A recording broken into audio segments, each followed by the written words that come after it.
Hello people, I am your host Sam Patel. After watching Cars 3 trailer, I am a bit of confused. If you also want to know what's going on in the trailer, watch this video till the end.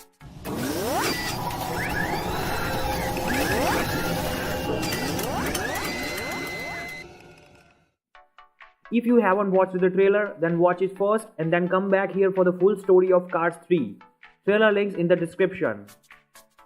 On the beginning, you see a beautiful glassy stadium on a beach, which is I'm sure Florida 500 race course, on which the final race of the movie will be performed. The stadium looks pretty futuristic, so till this date some years have passed after second installment of the car series. As per the tradition structure ideas from the cars, this building is exactly looks like a spark plug. In the next scene you see a cars are racing. Our hero Lightning McQueen is first as always. But this stadium is not Florida 500, it's the Dinoco 400. In the background voice, Mr.sterling is talking to McQueen about his legacy and telling him that he could be a bigger brand than he thinks. And show him some of business ideas like McGrill 95 Kachar music series, Mr. McClean, which is inspired by actual cleaning product Mr. Clean, and Lightning McQueen online racing school. It's clearly look like that Mr. Sterling is just thinking about his business and not about McQueen's legacy. In all these scenes, Lightning McQueen is looks in a different paint job than a previous movie. So this is the scene after the big crash. His new look have been shining red and gold paint on a big sign of rusties on a hood and rear wing, and light tires. Then we see Lightning McQueen miserably losing a race. He is on 7th number. It's a sputter stop 350 racing track. Lightning McQueen is totally confused by seeing all these products and merchandise deal Mr. Sterling talking about. He asked, what is this about? And in the answer of that question, we see a footage of racing where Jackson Storm is first in the race. Then Mr. Sterling says every time you lose, which means McQueen lose multiple times in the past. And with the big crash scene in the background voice, Mr. Sterling tells McQueen that his racing days are coming to an end. So I assume that rusties are planning to retire the McQueen after loses in a few races and terrible accidents. The footage of after the accident, we can see Mater, Sally, Guido and Luigi. The presence of Mater and Sally indicates that it's an important race for McQueen to win. You can see a paint of radiator springs mountains around the truck. Then Sally come to see the McQueen, maybe at the repair shop, but the grey color indicates that it's a paint shop. Actually, it's Doc Hudson's old shed. Then you see Lightning McQueen looking at the poster of a Thomasville speedways, which says home of Doc Hudson. So it's official that Doc Hudson left the radiator spring as a residence. The poster also says races every weekend, which suggests that maybe now Doc is working as a mentor for new racers and organizer friendly races every week, as we saw in the ending of a second movie. McQueen's paint job isn't new, so he is definitely visiting Doc Hudson for some tip after complete recovery from a big crash. In the background voice, McQueen says even his full power is not sufficient to win the race, and his magic is not working anymore. And then the McQueen's trailer is leaving. Maybe he is leaving from Radiator Springs for his last race. In this scene, Mater is talking with McQueen in a video call. Mater is in his old shed in Radiator Springs where McQueen is in trailer, and McQueen's new paint indicates that Mater will not be present in his last race.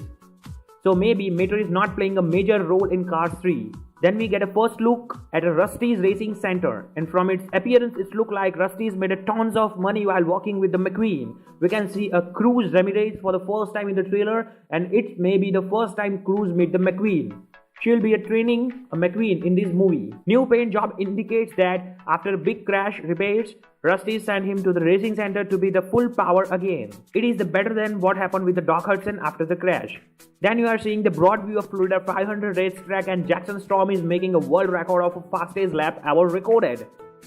He is just doing the warm-up before the race, and then McQueen's trailer is reached to the Florida 500, and reporters are asking questions about his words on a new record and his retirement plans. McQueen already seen the Jackson Storm making record on TV, and from McQueen's expression it looked like that he is a bit of afraid this time before the race. Then we are seeing McQueen losing race again. It's a grand old racetrack. McQueen is practicing in a Radiator Springs with Mater and Sheriff. he's pulling out 196th lap, so he's practicing for 200 lap races. McQueen is talking in anger that if he loses, he will never get a chance again. It looks like final warning from the rusties. Dinoco truck indicates that it is a scene after McQueen's lose on Dinoco 400. Lightning McQueen is racing in a full speed on a beach, looks like he's getting in racing shape again. Cruze says she wants to be fearless like McQueen. So, maybe both McQueen and Cruze goes to Thomasville speedways for the better advice from a senior racer Doc Hudson. But instead Doc, this is someone else. Maybe even Doc's mentor in his racing days, or someone who advises McQueen to accept that Tom is faster than him and defeat Tom by using his smartness rather than speed. It is the same place where McQueen and Cruze are participating in the dirt race. McQueen is fully covered with the mud. Maybe he is hiding at his identity. His tires is broken in this scene, which indicates that he is participating in the dirt race to overcome his fear of crashing again. This is the ruins of old racing stadium, is also from Thomasville speedways, where McQueen and Cruze are practicing. And Cruze is learning a drifting from McQueen. In the final race at Florida 500, Tom is ahead of the McQueen before the race starts. It indicates that McQueen lost the last race against the Tom. I don't know what about the results of a final race. In a sum up, Mr. Sterling is the new owner of a Rusties. McQueen's racing career is going fantastic, but he started losing some races, and in the same time a new generation racer, Jackson Storm, appears who is faster than McQueen. So, Mr. Sterling is planning to retire the McQueen and hire a new talent for his future races. McQueen is feeling insecure and made a mistake, which causes the biggest crash of his life. Rusties repair him and send him to the racing center and appoint a Cruze as his coach. McQueen and Cruze goes to Thomasville for the guidance from Doc Hudson, where they learn about smart racing rather than a speed racing. Jackson breaks the world record just before the race, which caused the damage to McQueen's willpower. And now the moment comes where Jackson and McQueen are going for the climax race, and to know who wins the race you have to watch the movie. These are my thoughts on a trailer suggested by my analysis skill. Still, if you have any new theories, please let me know in the comment section. If you are my old viewer, then I'm glad to have you back, and if you are new, just click that fucking red button below the video and subscribe.